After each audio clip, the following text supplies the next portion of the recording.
Hello students, welcome to TSN school class 11 mathematics chapter number 10 straight lines हम discuss कर रहे हैं। उसमें हम various forms of the equation of a line पढ़ रहे थे। हॉरिजॉन्टल और वर्टिकल लाइन पढ़ी है हमने। उसके बाद पॉइंट स्लोप फॉर्म जो है वो हम देख चुके हैं। Then we have seen 2 point form हम देख चुके हैं। पॉइंट स्लोप फॉर्म में क्या था, एक पॉइंट दे रखा था और एक स्लोप दे रखी थी, उससे मुझे इक्वेशन ऑफ लाइन लिखनी थी। 2 पॉइंट फॉर्म में 2 पॉइंट्स दे रखे थे जिससे एक लाइन पास हो रही है, मुझे इसकी इक्वेशन लिखनी थी। स्लोप इंटरसेप्ट फॉर्म में एक लाइन की स्लोप और उसका इंटरसेप्ट दे रखा था कि एक्स और वाई एक्सिस पे उसके क्या इंटरसेप्ट हो रहे हैं, तो मेरे को वो उससे इक्वेशन मैंने लिखना सीखा। अब जो नेक्स्ट मेरा आ रहा है दैट इज़ इंटरसेप्ट फॉर्म ना। इंटरसेप्ट फॉर्म में क्या होगा, suppose a line L makes X intercept A and Y intercept B, है ना। अब स्लोप इंटरसेप्ट में क्या था, एक इंटरसेप्ट गिवन था और एक स्लोप गिवन थी। अब यहाँ पे हमको दोनों इंटरसेप्ट पता है कि कोई लाइन है वो एक्स एक्सिस पे ए इंटरसेप्ट बना रही है और वाई एक्सिस पे बी इंटरसेप्ट बना रही है।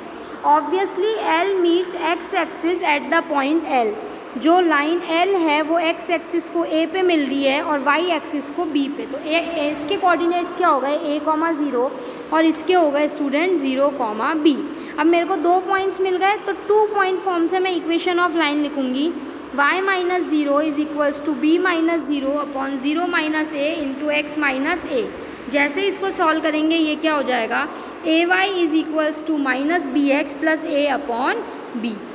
इस पूरी इक्वेशन को मैं ए बी से डिवाइड कर देती हूँ तो A Y upon A B कितना हो गया, Y upon B, minus B X को इधर ले आते हैं तो ये हो जाएगा X upon A and A B upon A B is 1।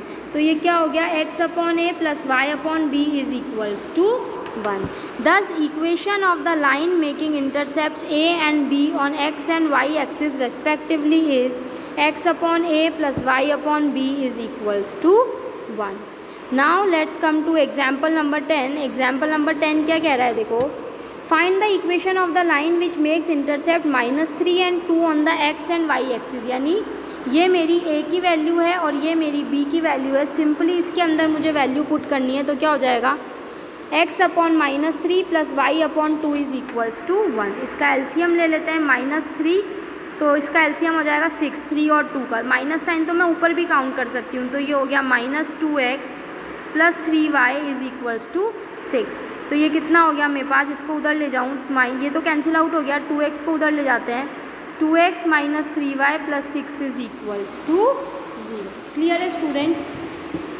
Now let's come to next topic that is normal form ना। नॉर्मल फॉर्म क्या होती है, suppose a non vertical line is known to us with the following data. अब कोई non vertical line है, मतलब सीधी line नहीं होके नॉन वर्टिकल लाइन है, जिसकी हमको क्या क्या पता है, हमको length of the perpendicular from origin to the line, है ना। हमको लेंथ ऑफ परपेंडिकुलर पता है कि उस लाइन पे अगर मैं परपेंडिकुलर डालती हूँ तो उसकी क्या वैल्यू है, ओरिजिन से अगर मैं परपेंडिकुलर डालती हूँ ना, जैसे इस केस में p, यहाँ पे इधर ना, ये चारों केस कुछ भी हो सकते हैं। ये मेरी लाइन है फर्स्ट केस में, ये सेकंड केस में, ये थर्ड केस में और ये फोर्थ केस में। Angle which normal makes with the positive direction of x axis, और positive direction of x axis के साथ जो नॉर्मल एंगल बना रहा है मुझे वो एंगल पता है, positive direction of x axis के साथ, है ना। यानी ये पॉजिटिव एक्स है, यहाँ से मैं एंगल मेजर करूँगी जो नॉर्मल मेरा जा रहा है उसका, चाहे वो किसी भी डायरेक्शन में जा रहा हो। Let L be the line whose perpendicular distance from, अब यहाँ पे इसने हर 4 तरह के केस दे रखे हैं चारों डायग्राम में। एल कोई लाइन दे रखी है जिसकी परपेंडिकुलर डिस्टेंस ओरिजिन से ओ ए बराबर पी है और angle between positive x axis and O A के बीच में एंगल कितना दे रखा है, angle X O A is equals to omega. The possible positions of line L in the Cartesian plane are shown in the figure 10.70। Now our purpose is to find slope of line L and a point on it. Draw perpendicular AM on the x axis on each case। तो मैंने perpendicular AM मैंने हर case में क्या बना लिया, ये तो normal दे रखी है मुझे, इस लाइन के ऊपर नॉर्मल दे रखा है ओरिजिन से, तो मैंने ये जो AM आपको दिख रहा है ये मैंने परपेंडिकुलर ड्रॉ किया है। So in each case we have OM is equals to P cos omega. अब ये अगर मैं एक ये वाला ट्राइंगल देखती हूँ, मेरा कौन सा ट्राइंगल है, triangle AO and M, this is the distance P और ये वाला एंगल ओमेगा है, ये एंगल कितना है 90 डिग्री है। अगर मैं OM की बात करूँ, what is OM, OM is base and this is hypotenuse, this is perpendicular and this is my hypotenuse ना, ये वाली साइड परपेंडिकुलर है, ये हाइपोटेन्यूस है। तो यहाँ से मैं कॉस ओमेगा कितना लिख सकती हूँ, कॉस ओमेगा मेरा कितना हो जाएगा स्टूडेंट्स, कॉस क्या होता है बेस, बेस यानी ओ एम अपॉन हाइपोटेन्यूस यानी ओ ए। तो यहाँ से ओ ए की वैल्यू मेरे पास कितनी है पी, तो ओ एम कितना हो गया मेरे पास पी कॉस ओमेगा। और एम ए इसी तरह से अगर मैं परपेंडिकुलर अपॉन हाइपोटेन्यूस लिखूँ तो साइन ओमेगा मेरा क्या हो जाएगा परपेंडिकुलर यानी ए एम अपॉन ए ओ। तो ए एम कितना हो गया मेरे पास p sine omega. So the coordinates of the point P are, तो मेरे पास पॉइंट पी के कोऑर्डिनेट्स मेरे को मिल गए ए के, इस ए के कोऑर्डिनेट्स क्या हो गए पी कॉस ओमेगा और p sine omega. Further line L is perpendicular to O A, ये जो लाइन एल है ये ओ ए के क्या है परपेंडिकुलर है। Therefore slope of the line L is equals to, दो लाइंस का परपेंडिकुलर होता है तो मुझे पता है m1 किसके बराबर होता है -1 अपॉन m2 के। तो slope of line L is equals to -1 upon slope of O A which is equals to -1 upon slope of O A. O A कितना है मेरे पास, ओ ए कितना हो जाएगा इस ट्राइंगल में, ओ ए मेरे पास हो जाएगा 10 ओमेगा, क्योंकि स्लोप किसके इक्वल होता है 10 अल्फा अपन एंगल बोलते हैं ना।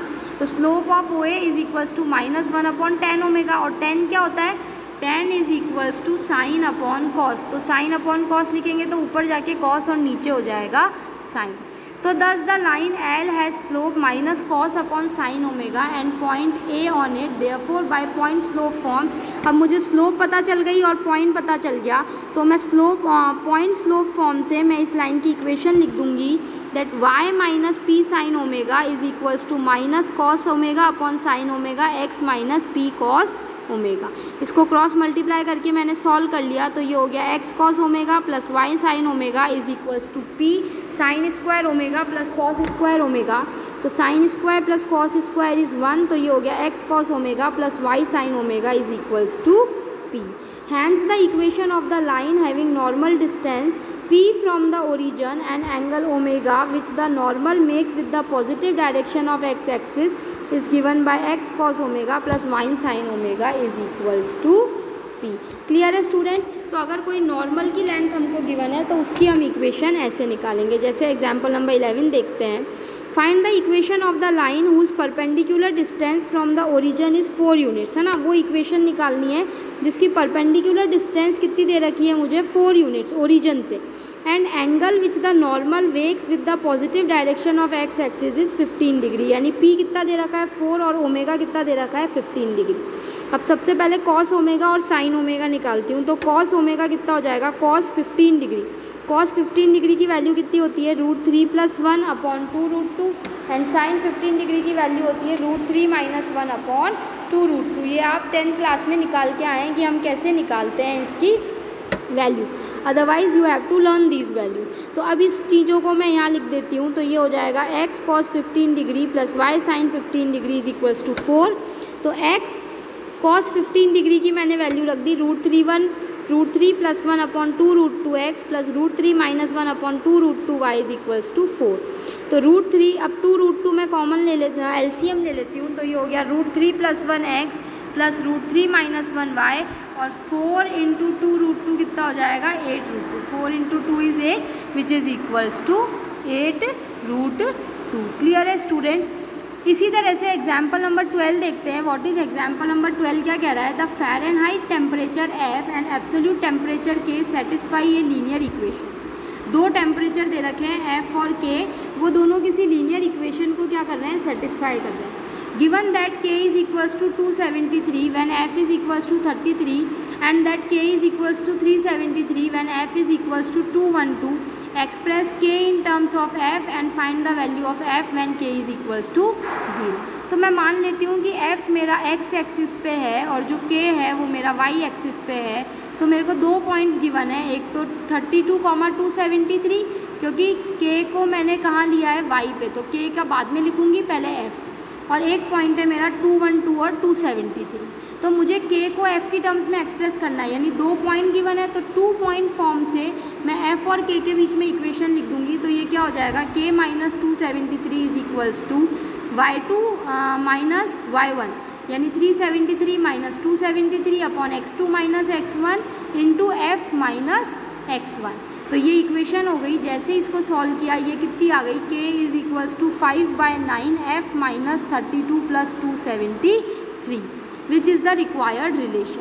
अब मुझे f की वैल्यू लगानी है जब k 0 है, तो इसमें मैं k को 0 कर देती हूँ। तो जैसे ही मैं इस इक्वेशन को सॉल्व करूँगी यहाँ से मेरे को कितना मिलेगा, 9 f माइनस 32 मेरा कितना हो जाएगा, minus 273 into 9/5 which is equals to minus of 491.4 और f की वैल्यू कितनी हो गई, माइनस ऑफ 459.4। ये अल्टरनेटिव मेथड इस फॉर ये फिजिक्स के अकॉर्डिंग दे रखा है। अकॉर्डिंग टू मैथ्स जो हमको इक्वेशन ऑफ लाइन का जो कंसेप्ट है वो जो हमने इस तरह से सॉल्व किया है, इसी में ये वाला कंसेप्ट लगेगा। सो क्लियर है students. Now you will try exercise 10.2 20 questions are there, आप इनको ट्राई कीजिए। इसके बाद जो हम इसका नेक्स्ट पार्ट है चैप्टर का वो स्टार्ट करेंगे। Just try exercise 10.2 thoroughly. Okay, so thank you students, we will meet in our next class.